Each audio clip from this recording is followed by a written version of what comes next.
Hello बच्चों, कैसे हो आप सब लोग। छुट्टियों के मज़े ले रहे हो। चलो, छुट्टियां साथ साथ चलती रहेगी और थोड़ी बहुत पढ़ाई भी चलती रहनी चाहिए। तो आज हम पढ़ने जा रहे हैं rational numbers, right. Rational numbers से पढ़ने से पहले आप लोग नंबर सिस्टम को पढ़ चुके हो छोटी क्लासेस में। आपको ये पता होगा कि नेचुरल नंबर क्या होते हैं। अगर नहीं पता है तो देखो क्या होता है। जो नेचुरल नंबर्स होते हैं वो होते हैं 1, 2, 3, 4, 5, यानी जीरो सॉरी 1 से शुरू होते हैं और आगे तक जाते हैं। आगे मतलब कहाँ तक, इन्फिनिटी तक। अब इन्फिनिटी क्या होता है, एक इनफाइनाइट पॉइंट होता है। उसको आप ऐसा मान लो कि वो हमें नहीं पता, वो कितना बड़ा नंबर है उसका हमें कोई आइडिया नहीं है, तो वो अनडिफाइंड है, राइट। तो नेचुरल नंबर्स के लिए हम बात करें तो ये 1 से शुरू होता है, ये बात हमें ध्यान रखनी है। It begins from 1। दूसरा हमने पढ़ा है होल नंबर्स। होल नंबर्स की क्या क्या खास बात है।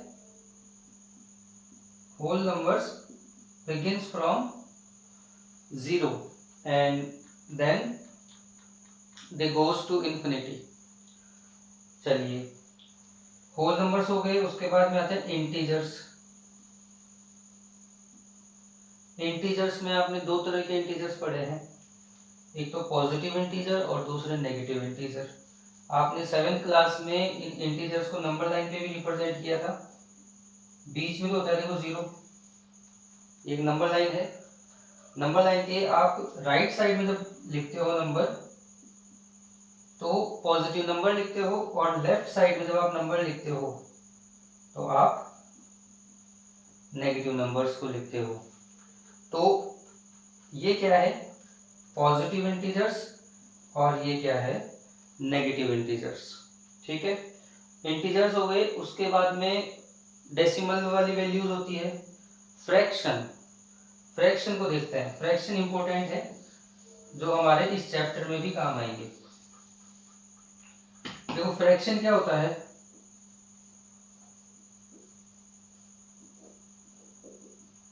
फ्रैक्शन को अगर अपन आसान भाषा में कहें तो हम कह सकते हैं a part of something, right.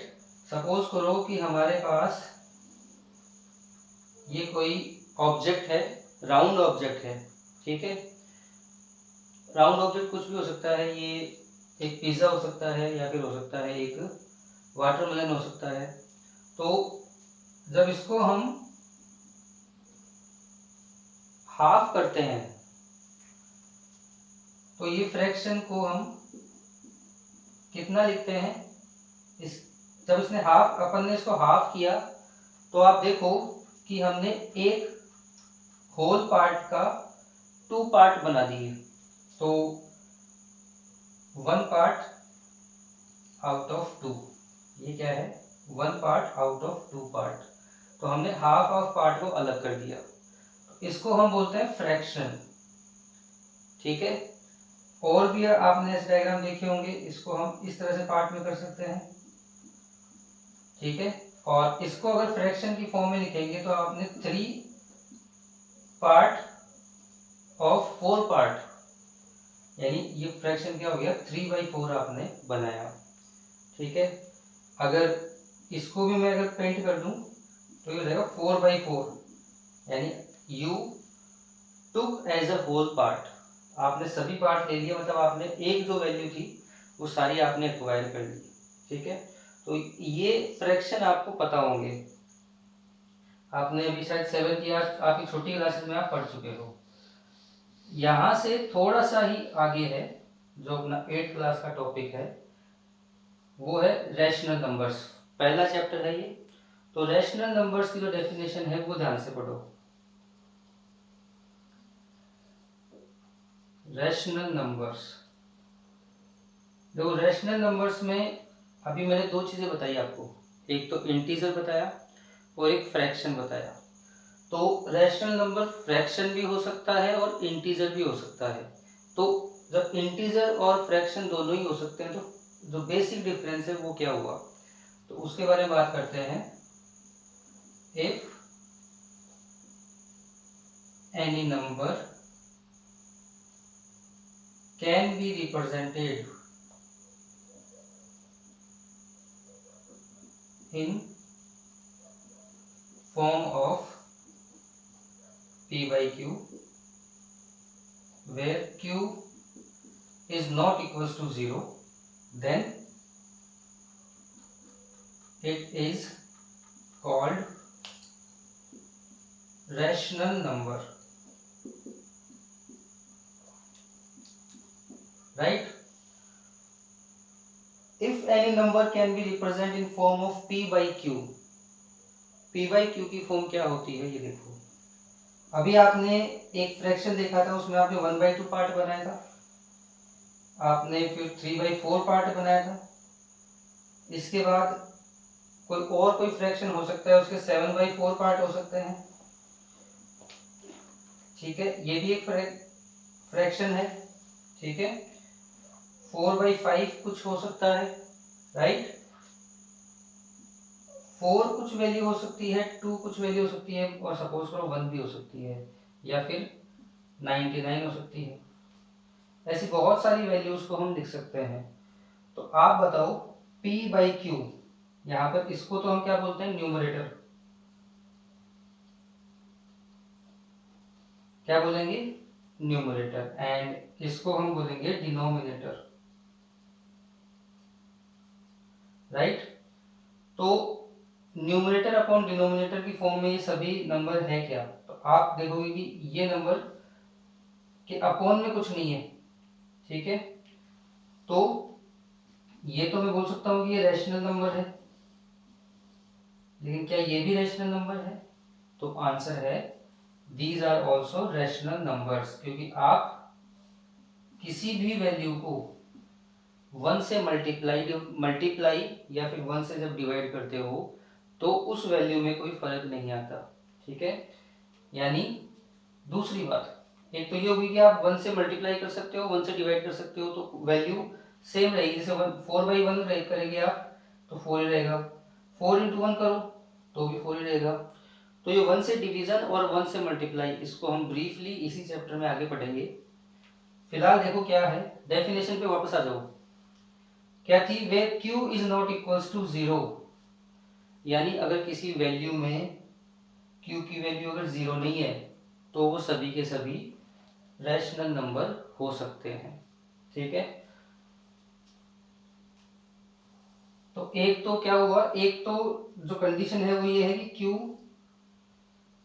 Is not equals to 0, ठीक है, तो इनको हम q की वैल्यू 0 नहीं होनी चाहिए, यानी जैसे मान लो 4/0, तो ये क्या, ये रैशनल नंबर है, आंसर क्या रहेगा, it is not a rational number. 2/0 भी एक रैशनल नंबर नहीं है, लेकिन क्या 0 एक रैशनल नंबर है, तो इंपॉर्टेंट है ये बात, इज 0 अ रैशनल नंबर, और आंसर है बच्चों उसका यस, 0 एक रैशनल नंबर है। वाई, बिकॉज हम किसी वैल्यू में 1 को डिवाइड कर सकते हैं, बात तो ये थी क्योंकि वैल्यू 0 नहीं होनी चाहिए, और 1 को हम किसी भी वैल्यू के अपॉन में लगा सकते हैं, ये बात ध्यान रखना।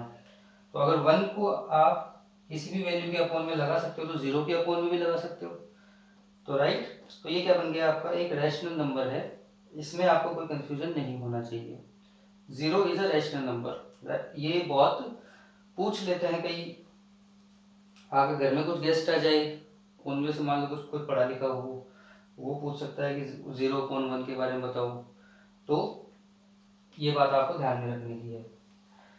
अब देखो, रैशनल नंबर को डिफाइन करना हमें आ गया, डेफिनेशन हमें याद है, ये आप डेफिनेशन याद करके रखो।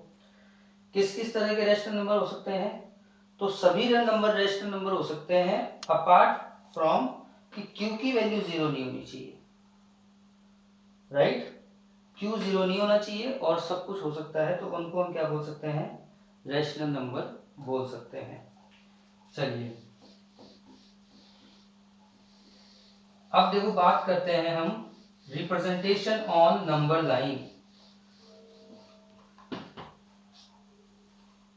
इससे जो पहले की क्लास थी 7th क्लास में, आपने इंटीजर्स को नंबर लाइन पे डिनोट किया था। जैसे मान लो कि मैं बोलूं कि 7 को रिप्रेजेंट करो नंबर लाइन के ऊपर, तो 7 को रिप्रेजेंट करेंगे हम, तो क्या होगा, जैसे हम क्या करेंगे, 0 लिखेंगे यहाँ पे, फिर 1 2 3 4 5 6 एंड 7। तो 7 को हम इस तरह से मार्क कर देंगे और ये क्या हो जाएगा, नंबर लाइन पे हमने एक इंटीजर को हमने रिप्रेजेंट कर दिया। लेकिन रैशनल नंबर को किस तरह से हम रिप्रेजेंट करेंगे वो ध्यान देने वाली बात है। तो चलिए जैसे मान लो कि आपके पास है 3/7, रिप्रेजेंट 3/7 ऑन नंबर लाइन। तो देखो कैसे करेंगे, सबसे पहले आप एक स्केल लो, स्केल से एक लंबी सी लाइन खींचो, उसके मिड में कहीं पर आप 0 डिनोट कर दो। अब 0 से आप एक एक सेंटीमीटर का distance low, 1 2 3 4 5 and so on. इधर आप माइनस की वैल्यूज लिख सकते हो अगर आपको माइनस की वैल्यू रिप्रेजेंट करनी है तो। ठीक है, आपको रिप्रेजेंट करना है 3/7। डिनोमिनेटर पे ध्यान दो क्या है, 7 है, तो हमें क्या करना है, सभी वैल्यूज को 7 से डिवाइड करना है।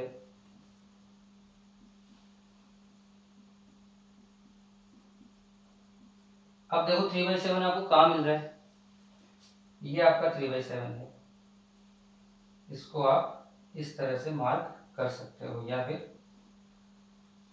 इस तरह शो कर सकते हो। तो आसान है, आपको सॉरी डिनोमिनेटर आपको चेक करना है। नंबर लाइन पे पहले आपको सिंपल नंबर लिखने हैं और उसके बाद में जो डिनोमिनेटर है उसका सभी में डिवाइड करना है। एक दूसरा नंबर और लेते हैं, सपोज करो कि हमें रिप्रेजेंट करना है 2/11 को, या फिर यहाँ पे चलो 5/11 को, चलो माइनस भी दे देते हैं, -5/11 को अपन को रिप्रेजेंट करना है। तो देखो क्या करेंगे, सबसे पहले एक नंबर एक लाइन खींचेंगे, मिड में कहीं पर आप एक 0 ले लो। अब देखो ये माइनस है, तो बताओ कि ये राइट साइड में मिलेगा कि लेफ्ट साइड में मिलेगा। तो ध्यान दो इस बात पे कि राइट साइड पे तो वैल्यू होती है पॉजिटिव और लेफ्ट साइड में वैल्यूज होती है नेगेटिव। तो -5/11 किधर मिलेगा, लेफ्ट साइड में। ये 0 था, -1 -2 -3 -4 -5 -6 और इस तरह से -7। ठीक है, कुछ वैल्यूज आप पॉजिटिव भी लिख दो, रिक्वायरमेंट तो हमें नहीं है पॉजिटिव वैल्यू लिखने की, लेकिन लिखेंगे तो सही रहेगा। अब क्या करना है, डिनोमिनेटर चेक करो कितना है, 11 है। तो 11 है तो हम क्या करेंगे, सभी वैल्यूज में 11 को डिवाइड कर देंगे या फिर डिनोमिनेटर में 11 लिख देंगे। ये 0 है यहाँ पर, तो ये 0/11 हो जाएगा, 1/11 2/11 एंड 3/11। गैप आपको ध्यान देना है कि 1 सेंटीमीटर का रखना है। तो 5/11 देखो कहां पर है, दिख रहा है, ये क्या हो गया आपका 5/11 को आपने नंबर लाइन पे रिप्रेजेंट किया। तो रिप्रेजेंटेशन और नंबर लाइन क्लियर हो जाएगा। थर्ड पॉइंट देखो, जो आसान से टॉपिक है शुरू शुरू में, और इनको साथ के साथ में आप देखते चलो तो ये रिवाइज आराम से हो जाएंगे, अच्छे से आपको याद हो जाएंगे। एब्सोल्यूट वैल्यू,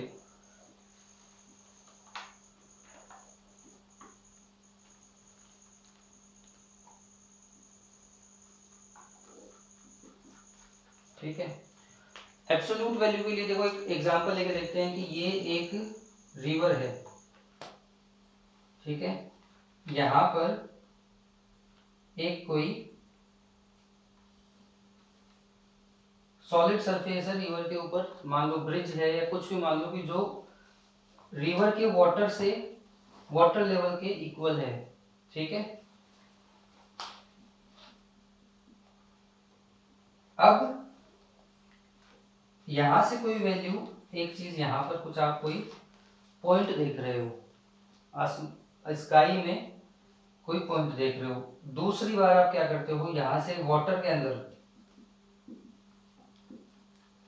कोई पॉइंट देख रहे हो, तो अगर ये हाइट पर है तो इसको हम लिखेंगे कि ये पॉजिटिव है, 1 2 3।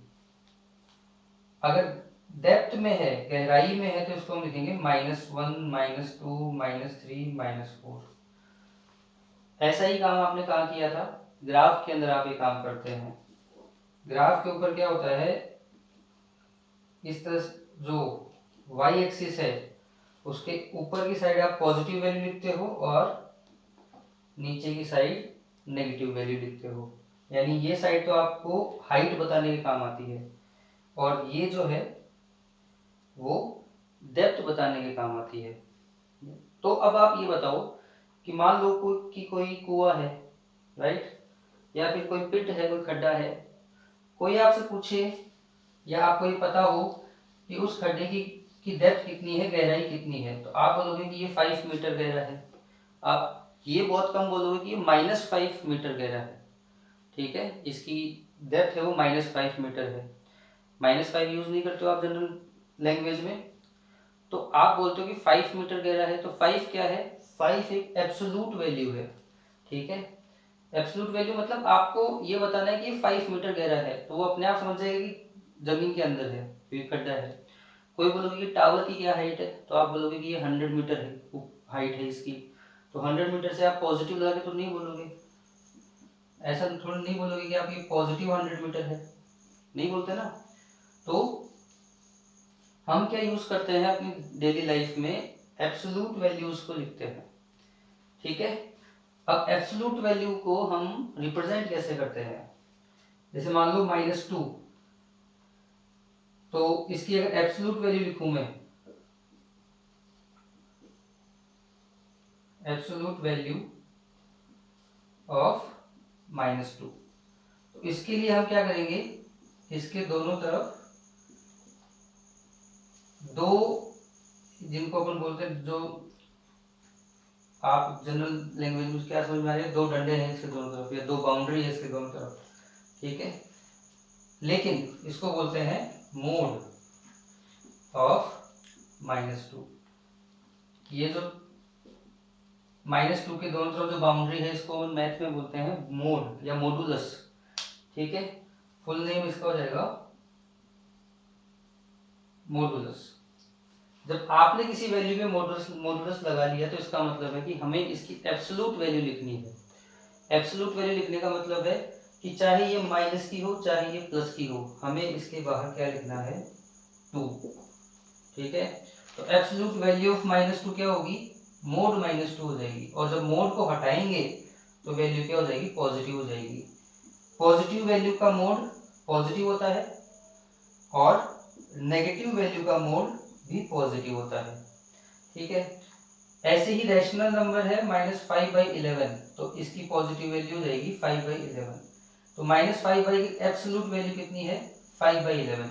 यानी आपको क्या करना है, माइनस का साइन हटाना है। अब माइनस का साइन आप ऐसे नहीं हटा सकते सीधे सीधे, पहले आप उसके ऊपर मोड लगाओगे, देन आप उसको पॉजिटिव लिखोगे, ठीक है। तो ये हो जाता है एब्सोल्यूट वैल्यू। इतना ही ध्यान रखना है आपको कि आपको मोड लगाना है, दो बाउंड्री जो आपको नजर आ रही है वो लगानी है, एंड आपको मोड हटाते हुए अगर माइनस का साइन है तो माइनस का साइन भी हटाना है। याद रह जाएगा। चलिए एब्सोल्यूट वैल्यू के बाद में देखो एक टॉपिक और देख लेते हैं आज की इस क्लास का, equivalent rational numbers. Equivalent rational numbers में देखो क्या होता है, सबसे पहले तो रैशनल नंबर आपको पता चल गए हैं, 1/2 एक रैशनल नंबर है, -3/4 एक रैशनल नंबर है, 7/11 एक रैशनल नंबर है, और बहुत सारे एग्जांपल आप ले सकते हो, 7/5 एक रैशनल नंबर है। बात करते हैं इक्विवेलेंट रैशनल नंबर्स की, ठीक है। तो देखो इसको हम मल्टीप्लाई कर सकते हैं 2/2 से, यानी जब आप मल्टीप्लाई करते हो तो आप जिस वैल्यू से न्यूमरेटर को मल्टीप्लाई करते हो उसी वैल्यू से डिनोमिनेटर को भी मल्टीप्लाई करो। तो क्या हुआ, ये 2 तो ऊपर हो गया 1 इंटू 2, और नीचे देखो 2 इंटू 2 कितना हो गया 4। अब ये वैल्यू क्या है, ये वैल्यू और ये वैल्यू दोनों क्या है, इक्विवेलेंट है। इक्विवेलेंट का मतलब है सेम मीनिंग है इनका, बस अब आपने क्या कर दिया, इसमें दो मल्टीपल ऐड कर दिए, दो मल्टीपल आपने इसमें जोड़ दिए। अब देखो इसको मैं मल्टीप्लाई कर लूँ 3/3 से, ठीक है। ये ध्यान रखो कि जिस वैल्यू से ऊपर मल्टीप्लाई कर रहे हो वही वैल्यू डिनोमिनेटर में भी मल्टीप्लाई होगी। कितना हो जाएगा 6/6। ऐसी सॉरी 6/6 नहीं होगा, ये होगा 6/12। अभी भी देखो 6/12 क्या है, 6 को आप इसको सिंप्लीफाई करोगे तो 1/2 आ जाएगा, क्योंकि 6 का डिवाइड 6 में 1 टाइम और 12 में 2 टाइम, तो ये 1/2 वापस बन जाएगा जैसे ही आप डिवाइड करोगे। यानी जिस जिस वैल्यू से आपने मल्टीप्लाई किया था उस वैल्यू से जैसे जैसे डिवाइड करोगे वैसे वैसे आपको क्या मिल जाएगा, इसकी सिंपलेस्ट फॉर्म मिल जाएगी। तो ये होते हैं बच्चों इक्विवेलेंट नंबर। 3/4 के इक्विवेलेंट नंबर बनाओ। क्वेश्चन पूछते हैं राइट 3 इक्विवेलेंट वैल्यूज ऑफ 3/4। तो हमें क्या करना है, सबसे पहले तो इसको 1/1 से मल्टीप्लाई करो तो सेम वैल्यू आ जाएगी, तो 1/1 से मल्टीप्लाई नहीं करना है। 2/2 करो, कितना हो जाएगा 6/8। माइनस का साइन साथ में चलेगा, ठीक है, क्योंकि माइनस एंड प्लस माइनस। एक वैल्यू हो गई। अब दूसरी वैल्यू और लिखो, तो इसको 3/4 को, चलिए यहाँ करते हैं इसको, 3/4 को आप 3/3 से मल्टीप्लाई कर लो तो कितना हो जाएगा 9/12। ये भी इक्विवेलेंट वैल्यू है। फिर 3/4 को आप 4/4 से मल्टीप्लाई कर लो, कितना हो जाएगा -12/16। तो 6/8, 9/12 और -12, माइनस का साइन साथ में है तो -6/8, -9/12 एंड -12/16 क्या है, तीनों की तीनों इक्विवेलेंट वैल्यूज है या इक्विवेलेंट रैशनल नंबर्स है, ठीक है। देन 7/11 के आप दो रैशनल नंबर बताओ। तो जैसे मैं साथ में कर रहा हूँ, मुझसे पहले आप कर सको तो बहुत अच्छी बात है। सबसे पहले तो 2/2 कर लो इसको, यानी जिस वैल्यू से मल्टीप्लाई उसी वैल्यू से डिवाइड। तो 14 माइनस का और 22 अब इसके डिनोमिनेटर में रह जाएगा।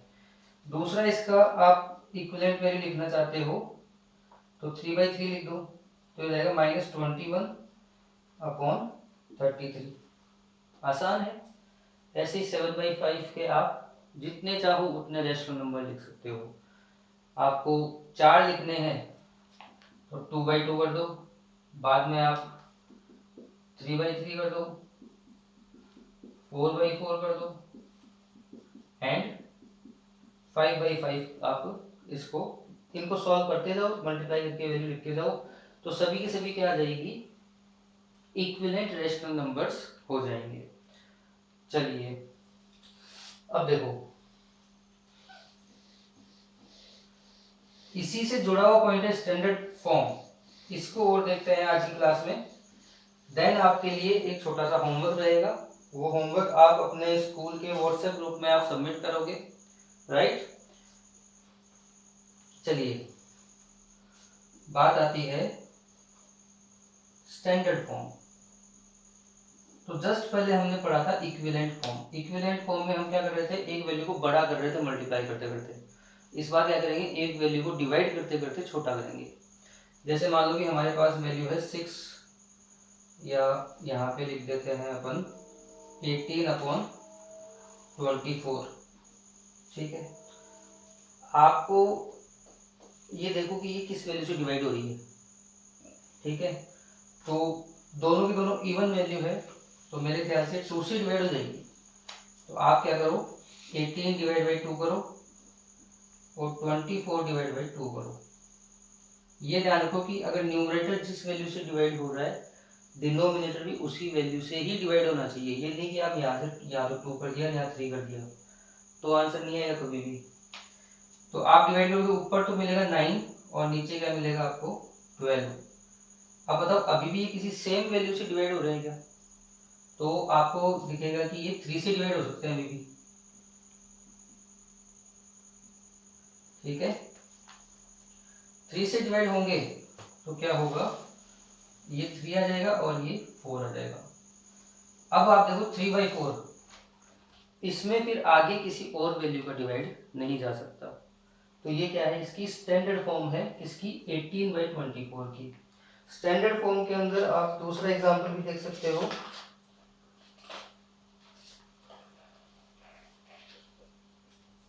चलिए, एक वैल्यू है 56/35, यहाँ पे इसको माइनस लगाया हुआ है। तो देखो एक बात आप यहाँ पे इसमें देखो कि डिनोमिनेटर पे माइनस का साइन लगा हुआ है। तो इस वैल्यू को सबसे पहले देखो आप क्या करो, 56/35 लिखो, यानी अगर डिनोमिनेटर में माइनस का साइन है तो उसको आप न्यूमरेटर पे लगा सकते हो। और स्टैंडर्ड फॉर्म का पहला रूल यही है कि जो माइनस का साइन है वो या तो होना चाहिए देखो यहाँ पर सामने, ठीक है, यहाँ ना हो तो वो यहाँ होना चाहिए। वैसे ये भी सही है, कोई इसको गलत नहीं कहेगा, लेकिन स्टैंडर्ड फॉर्म, एक जो जनरल फॉर्म है, जो लिखने का तरीका है वो ये है कि न्यूमरेटर पे माइनस का साइन होना चाहिए। चलिए, अब देखो दोनों किस वैल्यू से डिवाइड हो रहे हैं, तो ये देखो 7 से डिवाइड हो सकते हैं दोनों के दोनों। तो 56/7 और 35/7, राइट। तो यहाँ पे तो बन जाएगा 8 और यहाँ पे बन जाएगा 5। अब आप देखो कि इन दोनों में कोई और वैल्यू का डिवाइड हो रहा है क्या, तो कोई भी वैल्यू से डिवाइड नहीं हो रहा। तो ये क्या है, ये है 56/-35 की स्टैंडर्ड वैल्यू है, या स्टैंडर्ड फॉर्म है। ठीक है, तो आज की क्लास में मेरे ख्याल से इतना काफ़ी है, पहली क्लास है। अब ये ध्यान दो कि आपको स्क्रीन पे आपका होमवर्क नज़र आ रहा है, वो होमवर्क आपको सबमिट कराना है अपने स्कूल के व्हाट्सएप ग्रुप में। ठीक है, अब तो अपना ध्यान रखो, टेक केयर।